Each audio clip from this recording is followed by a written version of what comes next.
If it is true that our actions are dictated by our beliefs, then things would be easy to work out. It is reasonably easy for me to work out what people really believe, because I see through the lies of people who say they believe in God. Why do people claim to believe in God when they don't? Obviously, it is to claim a higher moral status than those who don't. Because if you say, well, I'm just a nihilist because I'm an atheist, and basically an atheist doesn't think there is God to punish evil or reward good in this life or the next.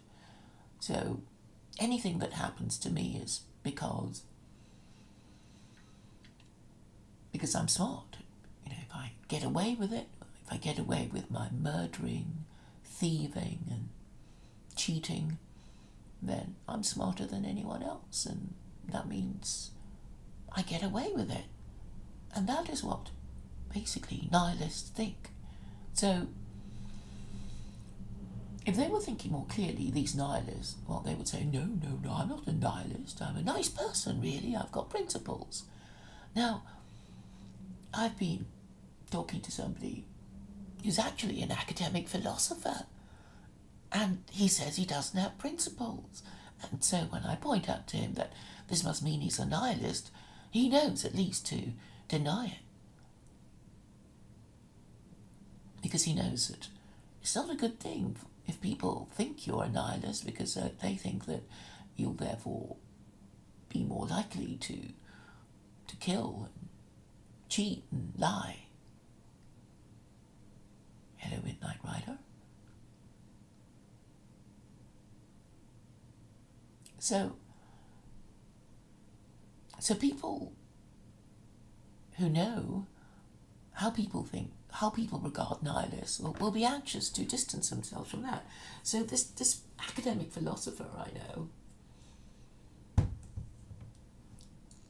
says he has no principles, or he makes a principle of having no principles. So when I say, oh look, you're a nihilist, says, oh no, I'm not a nihilist, I'm a liberal. and then I say, oh, what liberal principles have you got? And he hasn't got any really. I mean, he basically cites what Mill and the usual quotes you'd expect that liberals would quote to prop up their ideology. But I know from his behaviour that he doesn't believe in anything, because really in moments of frankness he would be saying, well, I'm just trying to stay out of trouble, I'm just trying to make a living here, keep my job. So basically people don't really know what a principle is. And of course it's a fundamental, it is a fundamental of moral education to know what a principle is. And a principle is a rule that you follow, of always doing this and never doing that. Some people think they have principles, but when you ask them what a principle is, they give you an example that is obviously not a principle. So when somebody says, I'm a Christian, and you think, oh right, what sort of principles have you got? And then they'll say, Sermon on the Mount. And then you have to ask them, which part of a Sermon on the Mount? And they say, the Beatitudes. And I said, the Beatitudes are just promises that have never, ever been fulfilled. they're just stupid and fake promises that you have to have a hole in your head to believe in, right? So what are the Beatitudes? So these people don't even know. They don't understand. They're so ignorant that they don't even know what a principle is. So they point to something and say, "Ooh, that's a Christian principle." No, it's not. It's an empty promise. So let's go through the Beatitudes.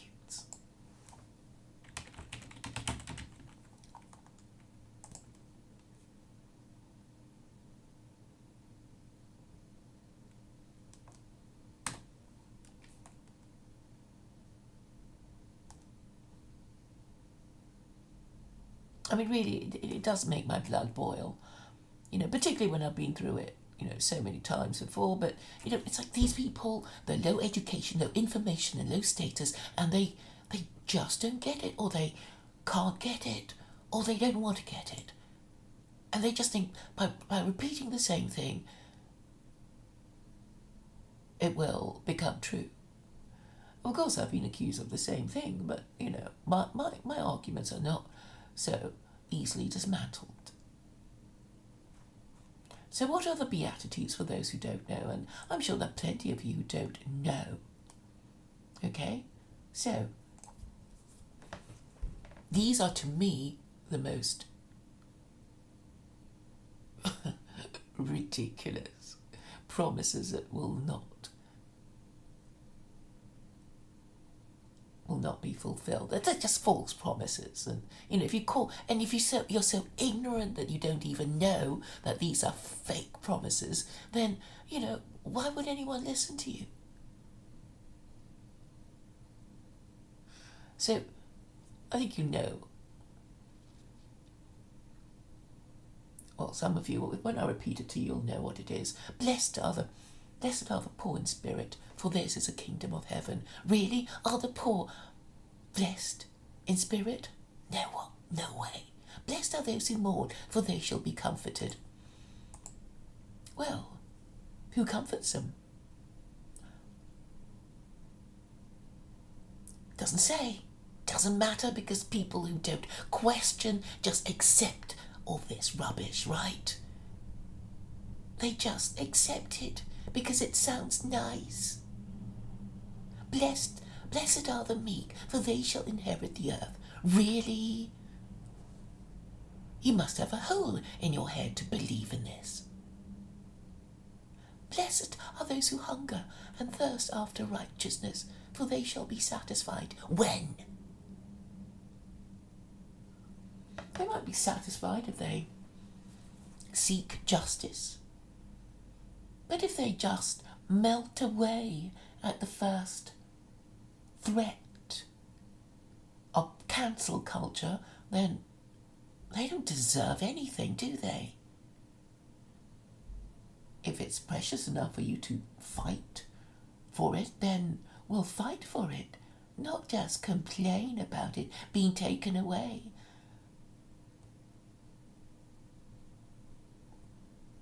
Like some helpless woman. Blessed are the merciful, for they shall obtain mercy.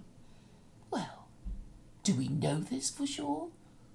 Blessed are the pure in heart, for they shall see God. Well, is this a statement, right? Is this a statement or a prediction? Well, it can be both. So the predictions, right? They are predictions. They are promises. They are not principles. They are not principles. So this is not a Christian principle. It's just what lawyers might say, a bit of puff when you want to advertise something.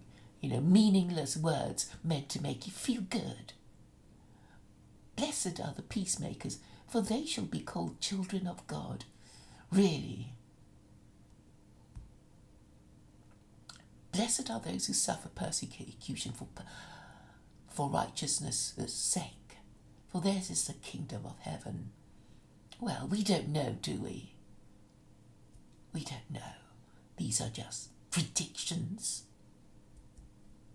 that come from a book written by mortal and fallible men who weren't even Jesus, let alone God. So, yeah, you believe that if you want. You don't know who wrote Matthew, Mark, the books of Matthew, Mark, Luke and John, but you don't care. Paul might have written his letters, but basically you don't care. You don't care about the provenance of the New Testament. It cannot be explained to you because you just don't care. You know, as long as it's not Jewish or Muslim, you don't care. It can be utter rubbish, but you don't care because it's not Jewish or Muslim. It's those words that you've heard from long ago, and therefore it must be true. These promises, these predictions that are not principles. Because, okay, these might be principles if somebody is doing it, right? Blessed are the poor in spirit. Who blesses them? God, I suppose. God blesses the poor in spirit. Why would he bless the poor in spirit? What about the good in spirit? It's complete nonsense, isn't it? Blessed are those who mourn, for they shall be comforted. Who comforts them? Are they all comforted? It's total rubbish. Blessed are the meek, for they shall inherit the earth. Really, just absurdity upon absurdity. That after all these centuries, I suppose you just repeat it and it sounds familiar and it's comforting and therefore it's a Christian principle, right? It's a No, it's not a Christian principle. A Christian principle is what you do as a Christian and you don't even know what it is. What do Christians do? You can't be a Christian if you don't believe Jesus is God. And if you don't believe Jesus is God, then the whole thing collapses.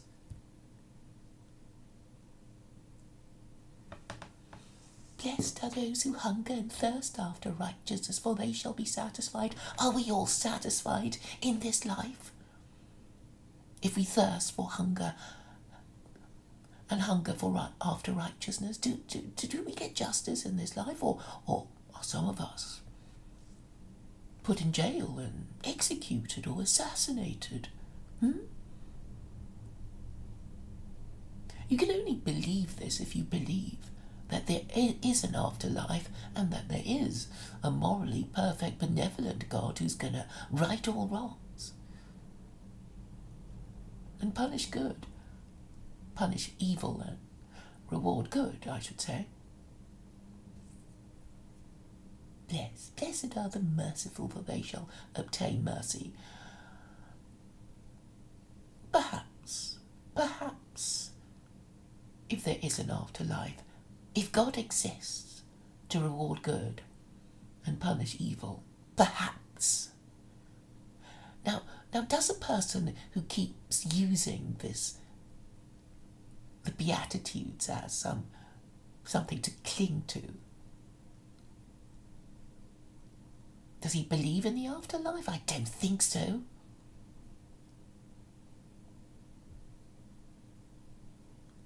Because the basis of his opposition to my idea is that he hates Muslims and really hates Jews, but he thinks he's too smart to say it overtly, so he thinks he's gotten away with it.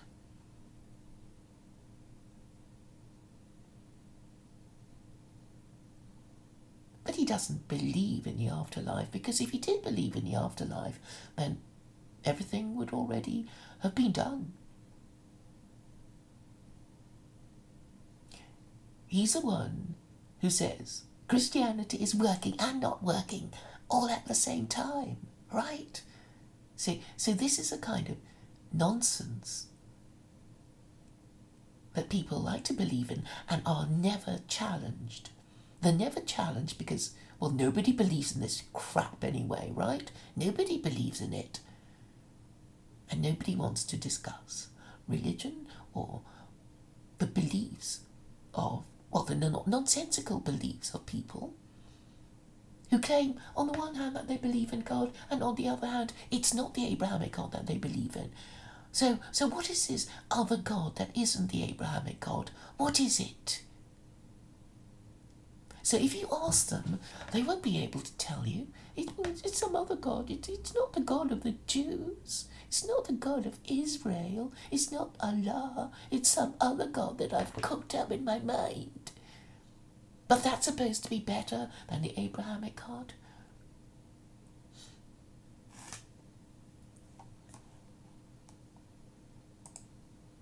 And they don't even know. They don't even know that the Abrahamic God is the most powerful deity conceivable. I mean, where does one even begin? Where does one even begin? So you have these nonsensical beliefs, these mutually contradictory beliefs. And I'm so glad that Ralph is here, because it's possible that, having gone to a good school and a good university, you might be a little closer to understanding what I'm trying to say.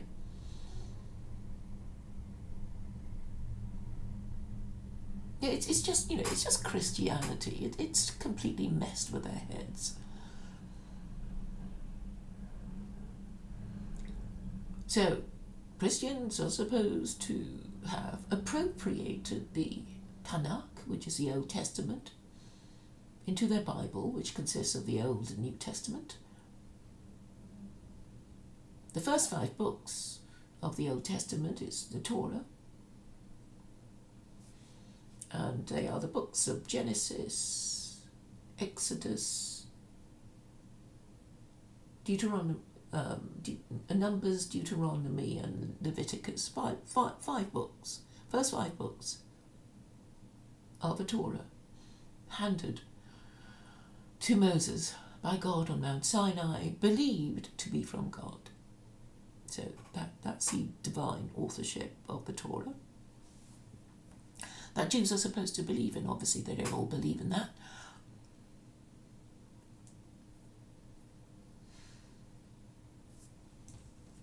Oh, it doesn't even begin. Anyway, contained in Deuteronomy are the 10 Commandments, forbidding idolatry and blasphemy. What is idolatry but the worship of anything that isn't God? What is blasphemy but anything else other than idolatry, other than bowing before idols that would offend God if he exists?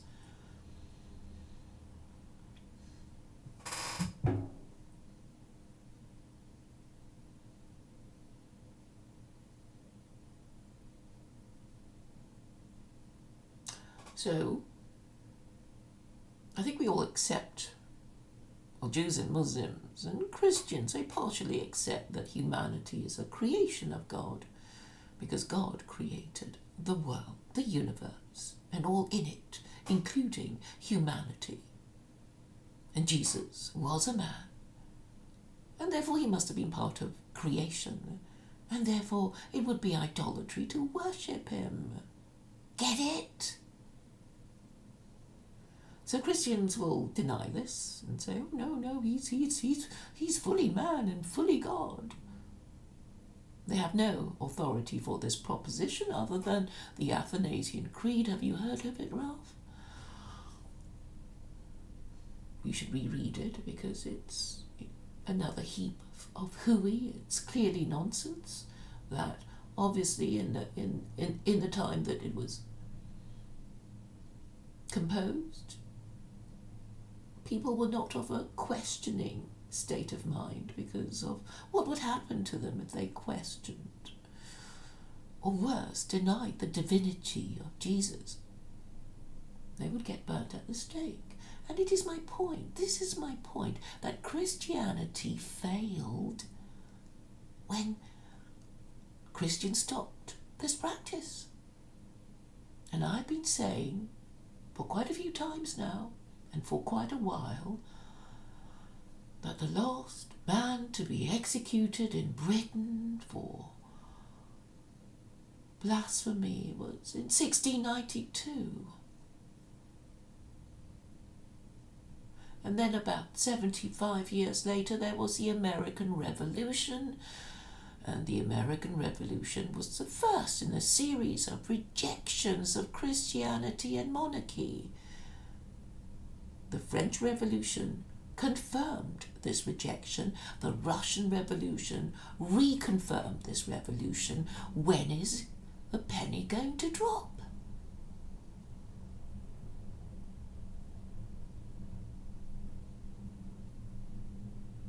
Obviously, for all these Christians who want to cling to their nonsense, they will always be able to come up with a form of words because they won't be deprived of the power of speech. When these points are put to them, they can't answer them, they can't explain how and why Christianity is not idolatry or how and why Jesus is God, but they'll come up with some form of words to deny what you are saying. And it doesn't particularly matter with these low-grade, low-education people because nobody expects them to make sense. But if it were the Pope or the Archbishop of Canterbury being asked this question by Islamic scholars and rabbis, well, Justin Welby and Francis would have to watch their P's and Q's, wouldn't they? And this is what I suggest Jews and Muslims should be doing, but I guess they're too scared. So these Jews and these Muslims with their professed faith in God, they're too scared to do it. Leaving it to me, a principled agnostic. And they're not even going to discuss this because they're too scared. Along with the bigger YouTubers like Academic Agent and Millennial Woes and Ed Dutton, what do they talk about? It's the boring crap of lockdown and vaccines. They talk about it thinking that somehow, if they talk about it enough, there will be a revolution. They hope it will come from Canada. That's what they're banking on. Poor saps. Revolution never happens if you don't have leadership. And because Western man is now like a woman with a penis extension, thinking, speaking and acting like the worst kind of woman, there ain't going to be any kind of leadership. So let's forget about that. Well, I am. I mean, anybody else can talk about the vaccines and lockdown and crap like that until, as much as they want, hoping to invoke their revolution, but not me.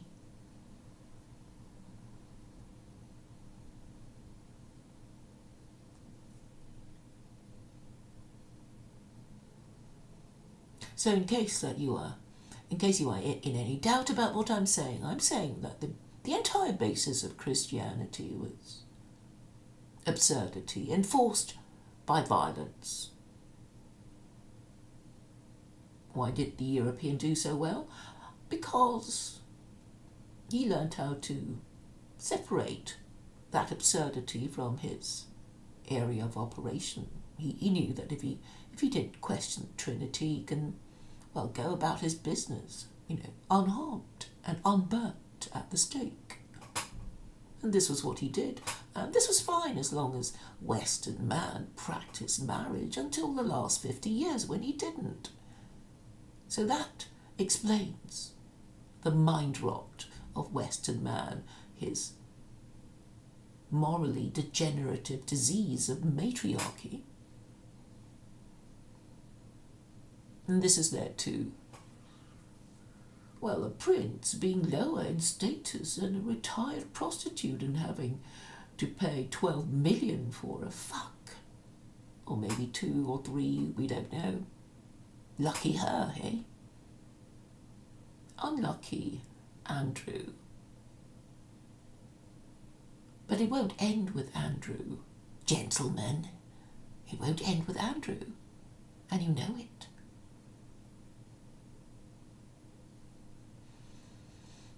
It may not happen in my lifetime, but the only way to stop this is to fight this. And it is time to stop retreating and, in fact, stop and turn back and look at your enemy in the eye and then advance. Not going to happen with a bunch of women, eh?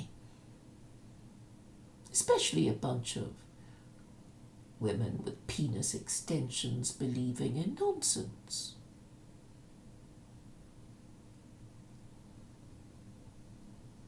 Basically, they are immoral liars who believe in nonsense. And Ralph leads them because he panders to these immoral liars who believe in nonsense by claiming himself to be one of them. Of course, I reject this because I am a political activist, not a LARPer. I do have an idea. I do have a diagnosis and a prescription, which I notice infantilized and feminized men are unable to discuss. Because the only way they could discuss this is when they are prepared to take responsibility. And they're not. They're just frightened, lost boys. Entirely unsupported by men of a previous generation. They are clearly estranged from their fathers if they've ever met them.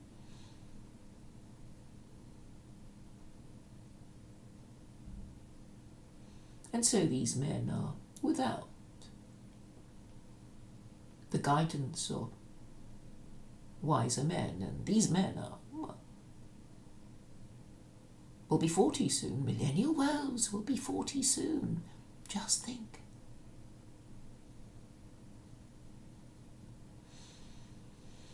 And the other day, talking on his Telegram live stream, he said that he didn't think it was his place to question those who identify with Christianity or paganism. Not his role. I thought he wanted to be some kind of thought leader, but he's not. He doesn't think it's his role. He must follow his followers. As leader, he must follow his followers, right? That's a kind of convoluted thinking that will get you far in your revolving door.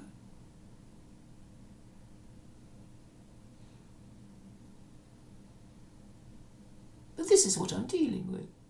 Frightened, lost boys who can't put 2 and 2 together because they don't want to make 4, because they don't want to go there. Complaining about white genocide. It's laughable. The reality is that they don't want to marry a woman of their race. Even if one could be found to marry them, they don't want to marry her.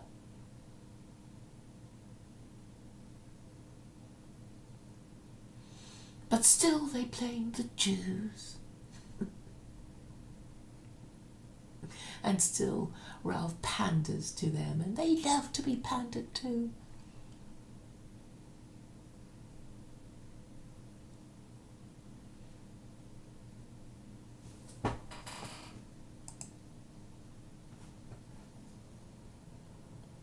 Now back to the subject of why people claim to believe in God. Ralph is one of them, I'm sure. I mean, I know a few. It's not just one unique individual. You know, the quite a few I know who are Jews, who are Muslims, as well as here in the chat, or not yet here. I mean, I'm the only one who's acting with any consistency. I mean, I act as if I believe. Because this is precisely my position. I'm saying we have the moral imperative to behave as if we believed in God. That's my position. And so I hear these men who claim that they enter the kingdom of heaven every day as frequently as they enter their shed, their greenhouse, the bathroom.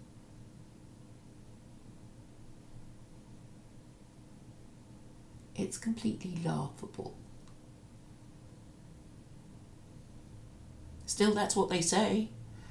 And they keep repeating it to me as if I could be convinced that they're not fools or liars or under some kind of sickly delusion. Only the dead enter heaven, and only if they are good, if God exists. But if you're so confused as to claim that every time you have a bit of spiritual peace, you enter the kingdom of heaven, then, well, you are distorting the meaning of words. But I know that for some people, distorting the meaning of words is a way of life. So words can be comforting. They're like a mantra. I use words more carefully because they are ideas. Ideas that are either good or bad, or supposed to take us somewhere where we might want to go or might not want to go.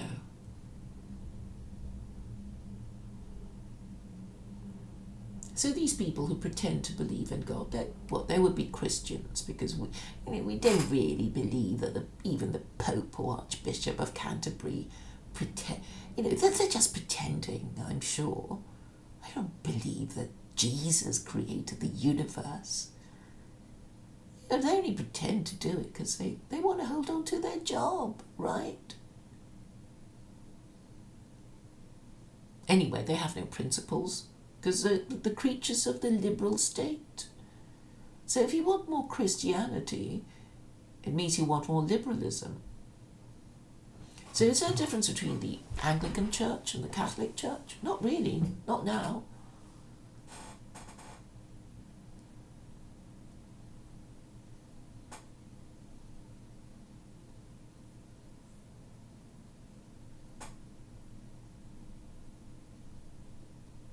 I mean, what is a pope but the vicar of Rome?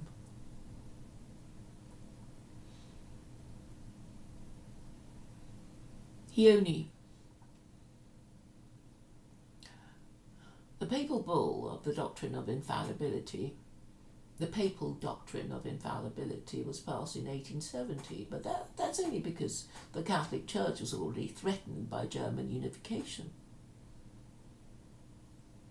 I mean, obviously the biggest empire in Europe was the Holy Roman Empire, which was, all part of that German thing, right? Charlemagne and all that.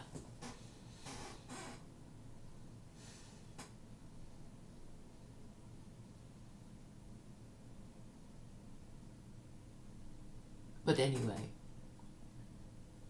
when the Pope did a deal with all the European monarchs about following his rules, the rules of his priesthood, everything worked for a while until, the other European monarchs started getting ideas of their own about how to run their own country. And obviously that led to conflict within their own kingdoms and with each other. And it was with difficulty that the Holy Roman Empire was held together. They had the device of elected emperors. But, that made a nonsense, really, of the whole thing.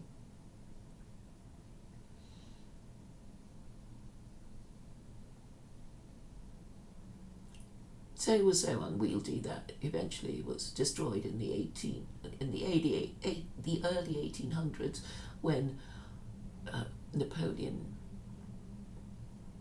swept it all away. I think it was 1806. So it was failing. It has been failing. And also, it couldn't possibly work because the fatal flaw of Catholicism was that it relied on a fallible man. I know the papal bull proclaiming the doctrine of papal infallibility was proclaimed in 1871, I think, but it was because it was declared that was evidence of its falsehood. It's like when you, not you, because you're all nobodies, but when a sort of semi-famous person, says to a waiter, don't you know who I am? And of course the implication is that the waiter had no idea who he was and didn't think that this particular customer or diner deserved special treatment.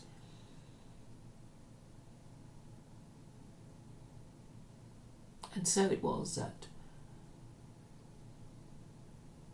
it was only when it was obvious that the Pope had no authority that his authority had to be asserted. But as we know, civilizations take centuries to fall, and it is a continuing process. And I'm saying it's because Christianity began to fail. It was always meant to fail.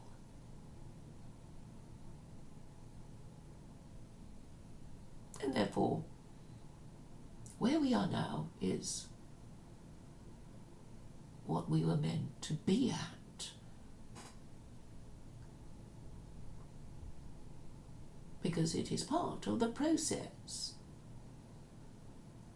of learning that Christianity is too defective to be allowed to survive. And it should be our generation that kicks it out. For the good of humanity. When you think of how many Christians there are, or how many people who identify with Christianity, if God really does exist, he would be appalled at how many Christians there are who worship Jesus as God, if he exists. But as a principled agnostic, I have to hypothesize that he might exist, and therefore he might be angry with Christians for defying his commandment forbidding idolatry and blasphemy. And this is something that Christians obviously don't care about. Why don't they care about it? Because, they never heard of such a thing?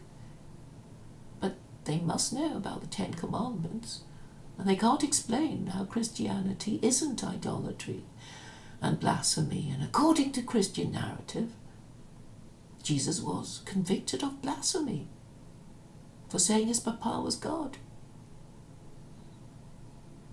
But anyway, these are just sort of, random thoughts in the minds of Christians who really,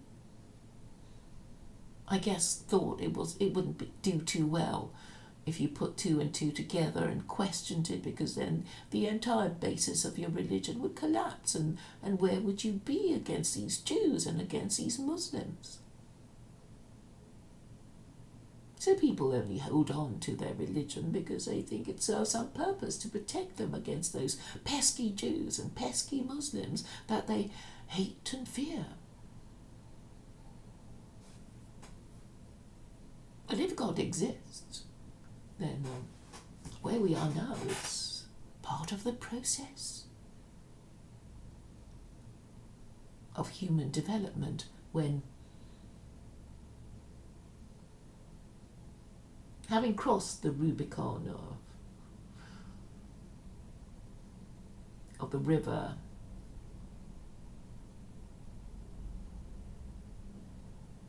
from absolute monarchy to a republic.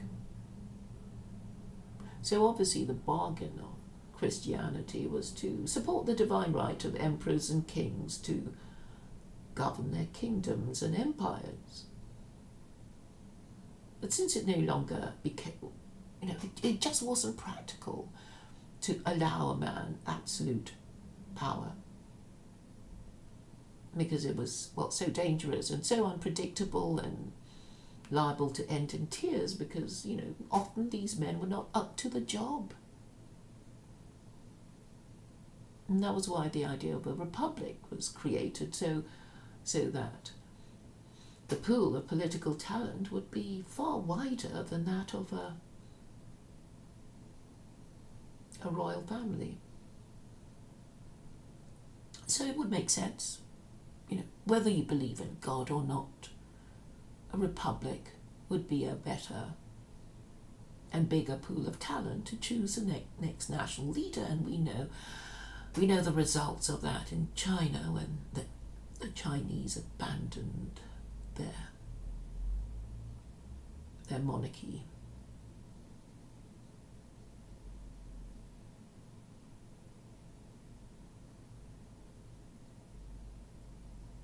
So, under Christianity, the priesthood would advise the king. That was always the bargain. So whenever a barbarian king of Europe accepted the bargain of the Catholic Church, the Catholic Church would send a man, a cardinal, an archbishop, to be the governor. It's a kind of imperialism, a theological imperialism.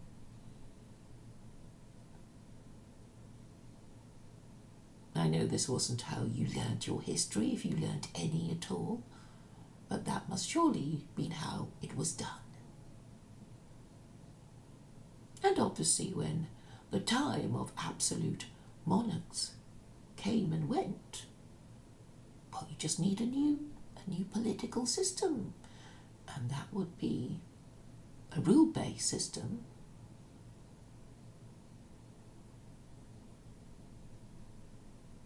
Using the book from the highest possible source. It makes sense. It may not happen in my generation, but it doesn't matter, because that's my prediction, all right? And if people are not quite ready for it, then they should be prepared for it.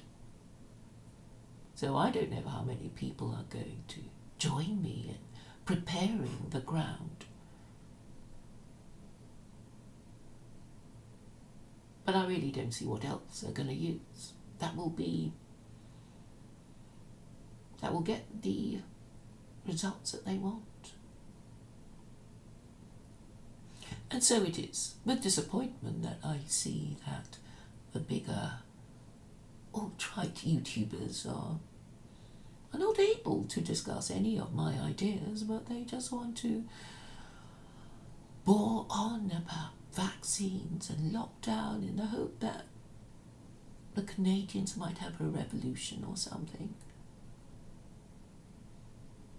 But even if they did, and it spread throughout the West, you still need a moral and legal political system to replace the current order, wouldn't we? Or was you going to use your made-up rules of your pagan god? You're going to reuse Christianity? It would be like using vomit as food. Surely you understand. There's even a verse in Old Testament about a fool is like a dog returning to its vomit.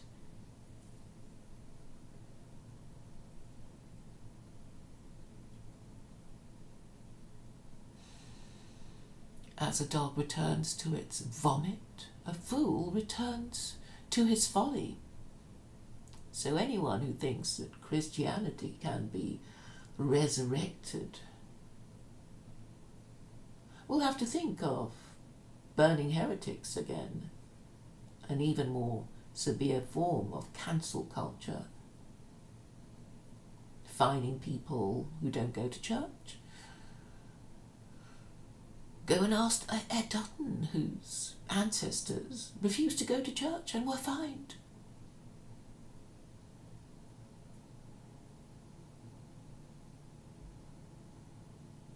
As I have been saying, the American Republic is really founded on Islamic principles. It's too bad that these Muslims aren't feeling confident enough to make the point. And when I make it, they don't support me, or they pretend not to understand. I don't know.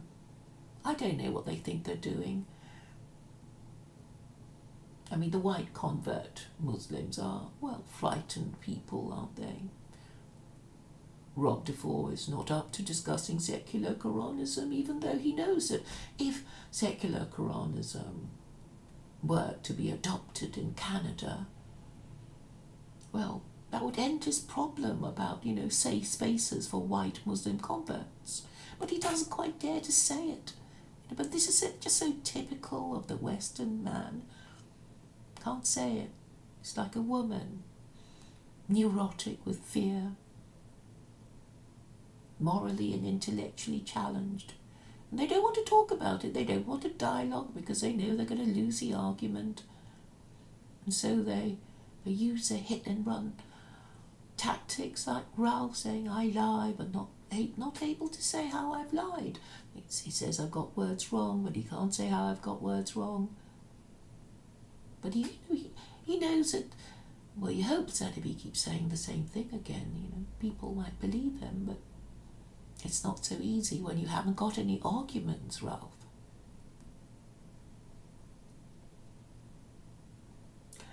And so the reason why things are not changing is because you are ignoring truth, logic and morality.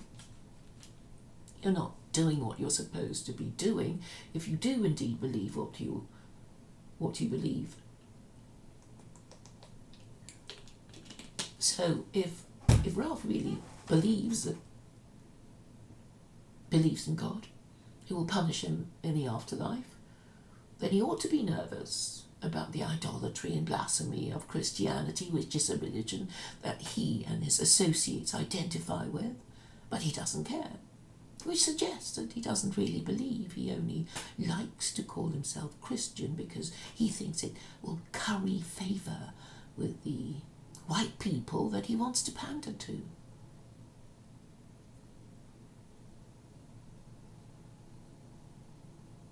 And that, I remind you again, is the difference between Ralph and me.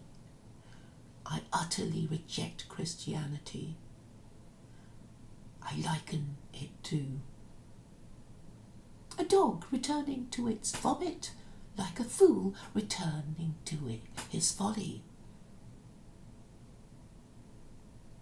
So I don't think I can put more clear blue water between Ralph and I. But back to the subject of those people who claim to believe in God. People like Jen Scharf.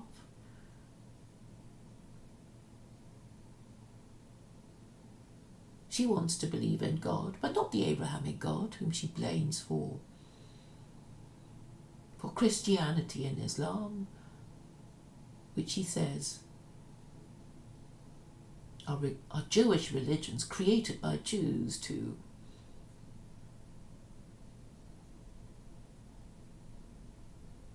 cheat and exploit the Gentile.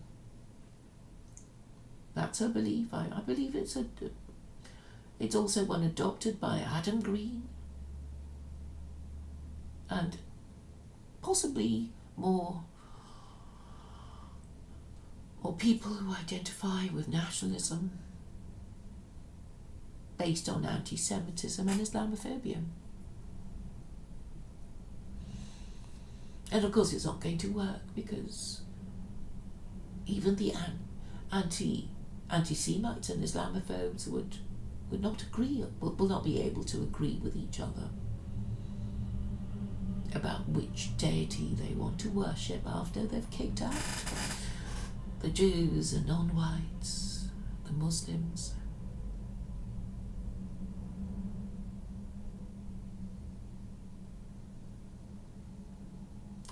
So before I go, I'll just go over quickly why it would be foolish to worship any other God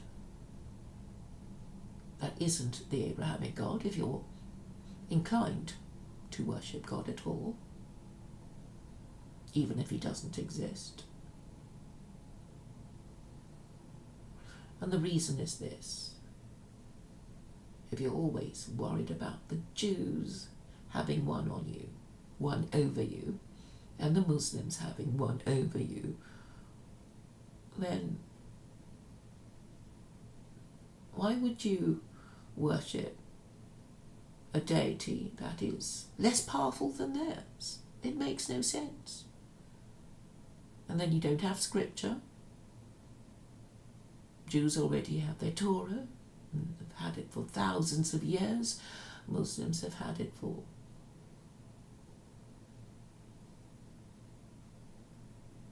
$1,400 years.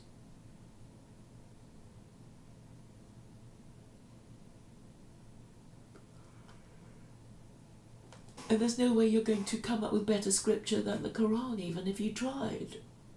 I mean, you've had, well, some of you who think anybody can come up with something better should read the literature of the Church of Scientology.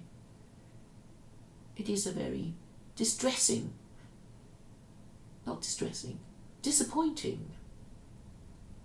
and dull read, just because of the poor language, the banality of thoughts and ideas. I mean, it is true that the Quran is a work of literature, and for those who claim to believe in God while rejecting the Abrahamic God, they are, in fact, consciously choosing the worse option,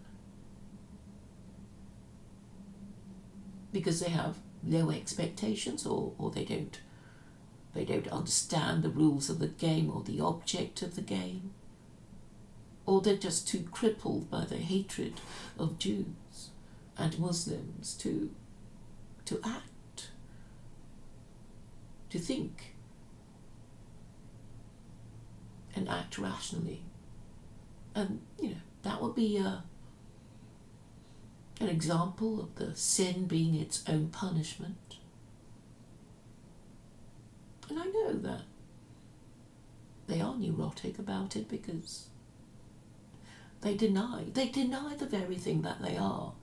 I mean, they think they're clever enough to say, oh, I'm not an anti-Semite because I don't really hate Jews. Okay, they'll remember not to say that I hate Jews, and then it'll all come out later, but Jews did this and Jews did that, and why are they this and why are they that?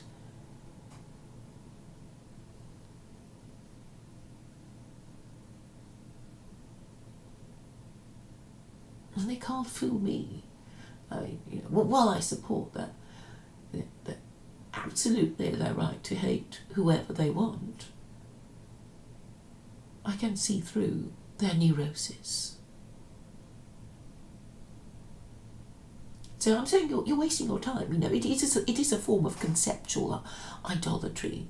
So the people who say that they deny the Abrahamic God but believe in another kind of God, they actually think that this other God that isn't the Abrahamic God is like them and always agrees with them. So yes, it is a form of conceptual idolatry, and what they've done is pretend that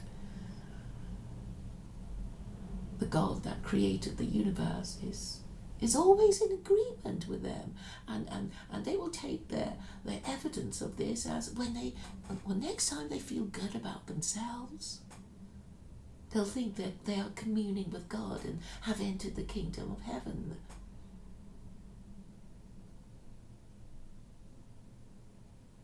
But they would be wrong. And their conceptual idol goes nowhere and is politically useless because no one agrees with them about their God.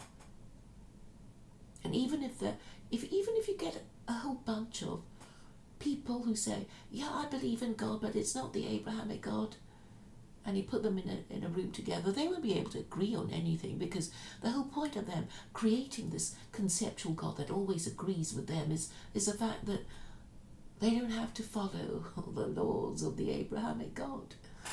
That's the only reason why they created their conceptual idol. And so if you put a whole bunch of them together, they will be fighting each other soon enough, because their conceptual idols are but divine versions of themselves.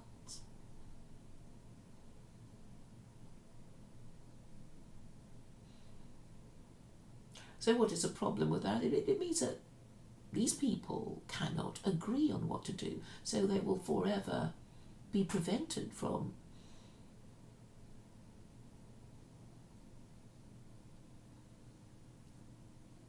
focused and organised action to deal with their problems. They will always lose out to the more organised Jews and Muslims, whom their pride will not allow them to acknowledge have the superior God. So this will be a theme that I'll probably be repeating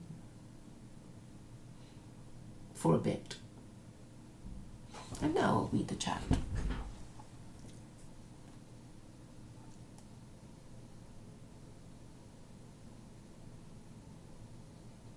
Midnight White asks, when we are very, very sick in hospital, do we cling to religion out of fear of finality?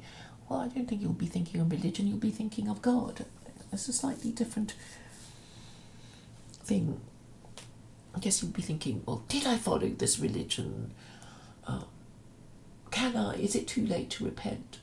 And if you do repent, I guess, if you think you really are going to die, you'll have to call the chaplain, won't you? Because the only way to express your repentance is for somebody else to witness it.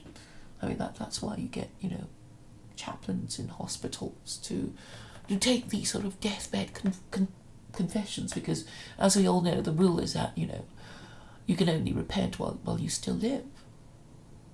Once you're dead, it's like, all the things that you were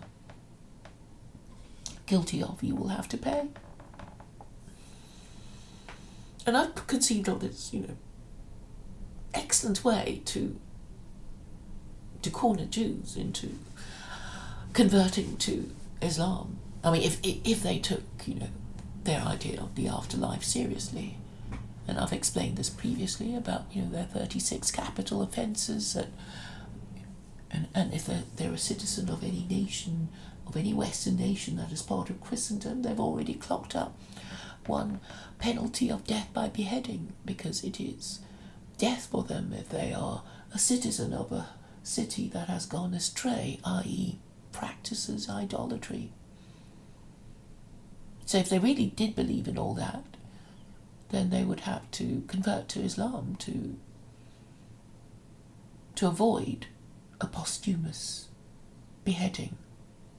And there might be other undischarged death penalties awaiting them in their afterlife.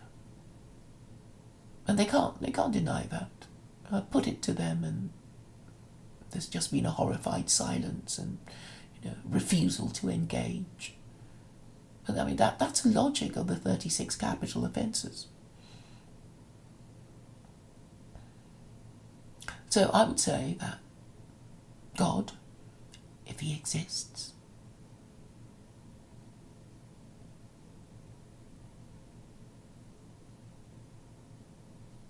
is nudging Jews towards Islam by the structure of the Torah. It's very harsh, much harsher than the Quran. So really, I'm the one who's thought all this up. I'm the one who formed all these conclusions. I know they're considered a bit outlandish, but that is, well, part of their uniqueness.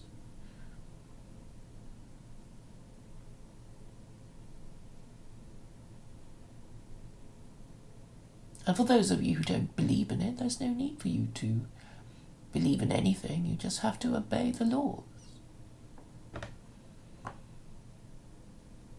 I don't know who the Pendleton Witches are.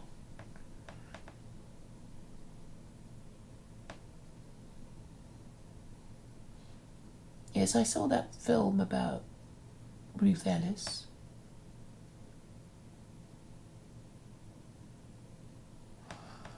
I mean, beheading is just the most compassionate form of death, really, because you get skilled swordsmen who could, behead somebody in a single stroke. That's how they did it. Skilled samurai could cut a person in half.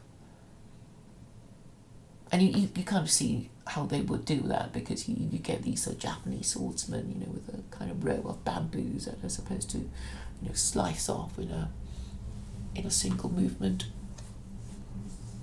And obviously in the times of samurai, that was how they would fight. And there's something, very portable about this form of beheading, because I think that there's still a YouTube video of this Saudi executioner who talked about, how he would go, here and there to perform, executions in different parts of Saudi when, as and when the need came. So you wouldn't have to construct gallows. So, it's nice and portable. In China, what they have is these lethal injection coaches that go from place to place. So that's how they would do it in China. But, if you want to be more portable and more theatrical, that's how it should be done. Yeah, the Saudi executioner was saying, because one of the questions he was asked was well, is there something about, what's the hardest thing about your job? And he said, well, it's people keeping still. Because obviously it makes a mess if the sword doesn't, get the right place. Then you have to do it again. It's a bit messy.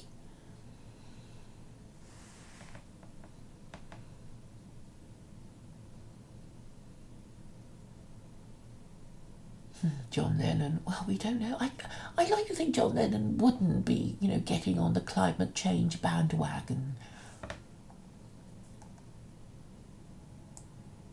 Howard says race is the record of who had more kids, religion is record of who taught the kids, it's all about kids, there's nothing else that matters.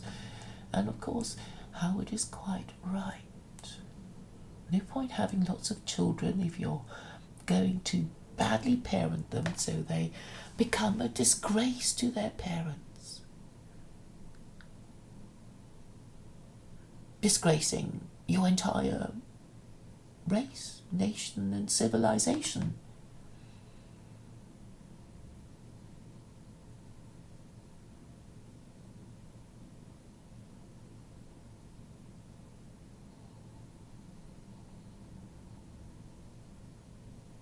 We don't know if this religion stuff is true until we kick the bucket, quite right. But as a nationalist, you can see the usefulness of using God as an instrument of government, because you're saying, well, you just obey these laws and everything will be okay. And you know that marriage is the most important part of keeping your group in existence and apart from others. Yes, anybody can have children. We can have children adulterously without marrying the other parent of our children. We could have incestuous sex and then abandon the children because we never cared about them. We didn't want to have children, or we were having that kind of sex. And they would be abandoned, and then they would be abused, and then they would be exploited, and then they would lead terrible lives and become terrible people and terrible criminals. So it's all rooted in sexual morality. So even if God doesn't exist and this life is the only life, in the national interest, we should behave as if we believed God exists to punish evil and reward good. Midnight Rider says, isn't the current king of Thailand supposed to be a bit of a nutter? Yeah, he's got tattoos, photos of him online wearing a bra, looking worse for wear. Well, he never wanted to be king anyway. So the whole thing of monarchy should just be taken out with the trash. It's like, everyone's giving it up now. China gave it up. It's time for the British to give it up, right? Time for the British to give it up and show that they're going to be turning over a new leaf and becoming an Islamic republic. So they can have this life benefits of defaulting on their debts, restoring the patriarchy, giving married parents a bit more control, a bit more privilege, rather than being told by people that would have been regarded as bottom of the heap what to do. There are plenty of this life advantages to adopting the one-party theocracy or secular Quranism. I've anticipated most of the problems. I do know a little bit about the British Constitution. It would be nice to talk it over with somebody who's actually legally trained, but it's very difficult to get a sensible response from anyone educated and rational at all in these circles. But let's hope the security services are one of my subscribers. So at least I'll feel that, somebody in government is aware of my ideas.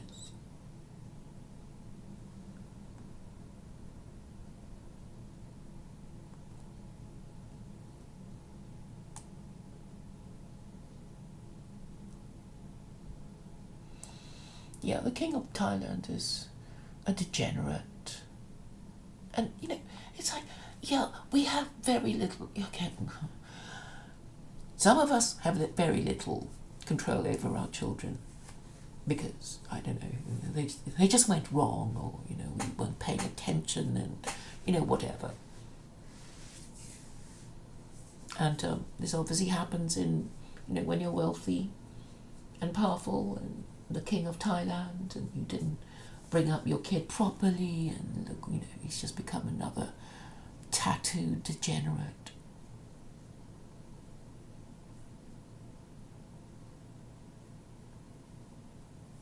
And we must also remember that the kingdom of Israel declined after the death of King Solomon. He was supposed to be their best king ever, ever, ever, but even that was not good enough because his son was his son was no good. Split the kingdom.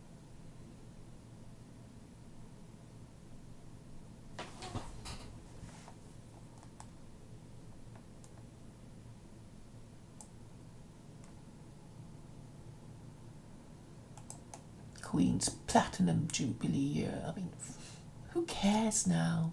It's not going to be any better. It's not going to be any better now that Andy's coughed up, because now people will think he did it and he's guilty. He should have just given us a run for our money. Then we would have been interested. Just given us a bit more of the story. It's very entertaining, isn't it? Lots of legal points that would have arisen, but he didn't even give us that.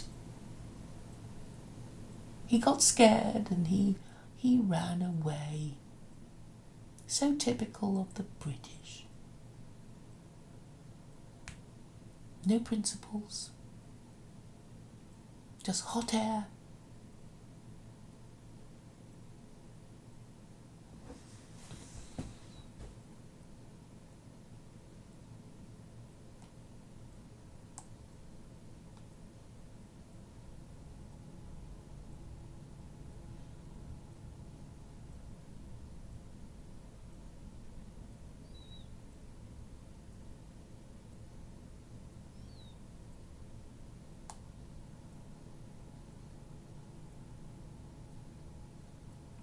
Alright, I've said what I wanted to say. Thank you very much for your time and attention.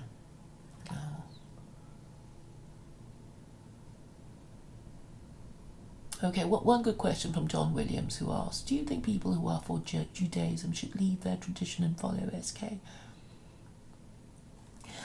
I have to say again that, secular Quranism is not a belief system. It's just a legal system, which means it's just a rule system. So if it were a belief system, I would say you have to believe in, that I'm the Messiah, or, there's something about me, like whatever. There would have to be a belief, a compulsory belief that you would have to subscribe to, and there's nothing in that in secular Quranism, right? Just can you remember that? And under secular Quranism, freedom of belief is guaranteed, just like in the First Amendment. So you can believe in whatever hell the crap you want. I'm not going to stop you and say, no, this is wrong think. You can't think that. I'm going to fine you. I'm going to put you into prison.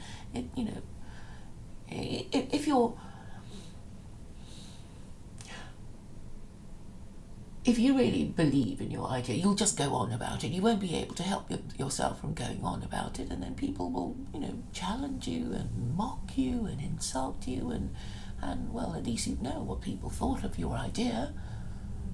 So, if that's enough to satisfy you, then secular Quranism is your thing.